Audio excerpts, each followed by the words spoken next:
Salut, c'est Joseph, j'espère que tu es en forme ce soir. J'étais sur le point d'aller me coucher, de rentrer là, de quitter, on peut dire mon bureau si tu veux, et d'aller me coucher. Et puis je me suis dit, allez, je vais faire un petit truc quand même que j'ai jamais encore fait sur le live. Alors, cette vidéo est enregistrée en live, ensuite elle sera rediffusée en vidéo, en podcast sur plusieurs plateformes. Mais pour l'enregistrement, c'est du live. Et ce qui va être marrant, c'est que je vais me faire un petit exercice. Donc, c'est de piocher une question. Tu vois, j'ai une liste, une espèce de jeu comme ça, avec tout un tas de questions. Donc, je vais piocher là-dedans une question au hasard, n'importe laquelle. Tu vois, je ne regarde pas du tout. Tac, et on va essayer d'y répondre tranquillement ensemble. Quels sont les éléments de démotivation à surmonter? Alors ça, c'est la question que je viens de piocher, tu vois, et on va essayer de voir qu'est-ce qu'on peut faire avec ça. Les éléments de démotivation, déjà, ils vont être un petit peu différents en fonction de chacun. Je sais pas lesquels tu as, toi, exactement. Il va falloir que je réfléchisse un petit peu en même temps à ce que je vais pouvoir dire, tu vois. Quels sont les éléments de démotivation à surmonter?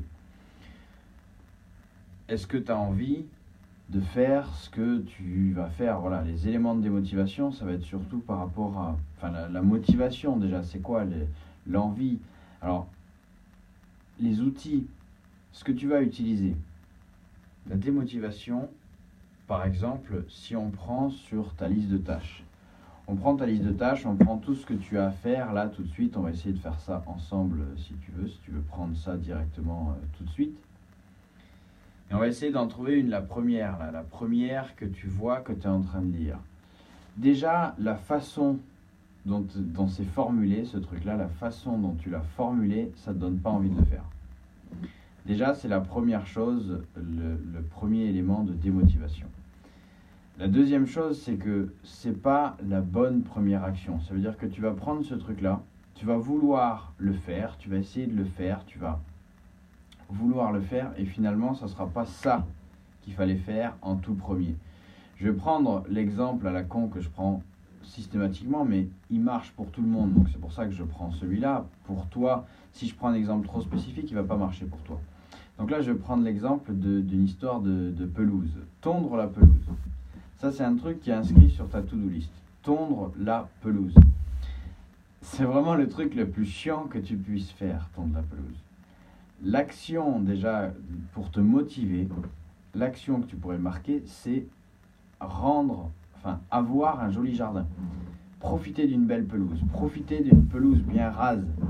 Ça, c'est une action qui te fait plutôt envie. Profiter d'une pelouse bien rase, d'une pelouse bien entretenue. Voilà une action qui te fait envie déjà.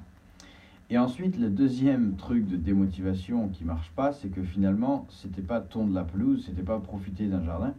La première action, c'était emmener la tondeuse chez le réparateur, ou alors appeler mon pote mécano pour qu'il m'aide à réparer la tondeuse, parce que la tondeuse, elle est en panne.